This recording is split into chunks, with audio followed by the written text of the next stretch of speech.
SANGOMA channel. Umakhosi Mkhize lo okhulumayo. Ngihamba nomkhize omncane umntanami. Ngizomfundisa ngimtshengise ngozeneke. Uzeneke ke ukanje mawubuka ungazi uthi inkomo izindebe zenkomo yomuntu wesifazane njengoba ubuka uzofica nje ukanje uzeneke. Mawugumba ngaphansi ukanje ngaphansi ungazi uthi uanyanisi ungathi uyafana nomababaza nomababaza laba nje ziningi intelezi kanje. Uzeneke ke uyintelezi umuthi futhi wenza izinto eziningi. Uyakwazi ukusebenzisa kumuntu wesilisa. Umuntu wesilisa mefuna amantombazane noma umuntu wesilisa oshadile. Le ntelezi ke le awuyinikezi noma uba uyambhula kuqala umuntu ozomnikeza yona ukuthi ngabe kufanele yini ukuthi umnikeze ngoba mewukuthi unikeza umuntu ongenangqondo lowo muntu angadlala ngeingane zabantu ehambelana nabo bonke abantu. Nakubantu besifazane futhi uyamgada umuntu omnikezayo.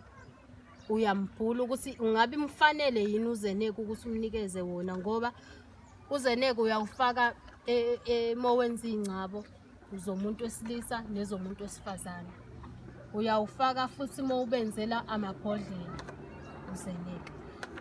Futhi umuntu wesilisa uyakwazi ukuthi awuthathe wona uwodwa ageze ngawo wenza intelezi. Labantu labo ukuthola ukuthi umuntu mumbi kodwa nje uyaqonywa kakhulu. Uyakwazi ukuthi awuthathe ageze ngawo uwodwa noma uzovakashela umuntu wesifazane umuntu wesilisa uzovakashela umuntu wakho especially labantu labo uthola ukuthi wena uba ngumuntu nomuntu othakathayo ozokusebenzisela mhlawumbe into enepoki ini. Uzeneke uyakwazi ukuthi ukhahlele leyo nto embi uphinde usize nawe futhi umuntu oza kuwena imizwa yakhe ibe ngaphezulu ibe extra. Uyakwazi futhi ukuthi usebenzise nakwezokomoya.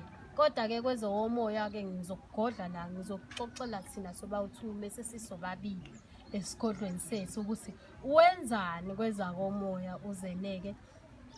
Ngiyacela niqhubeke ni subscribe kwi-channel SANGOMA. uNkulunkulu anibusise lapho enikhona emakhaya. Siyanithanda, siyabonga futhi nokuthi niyasibukela. Siyabonga uzeneke lo. Amen.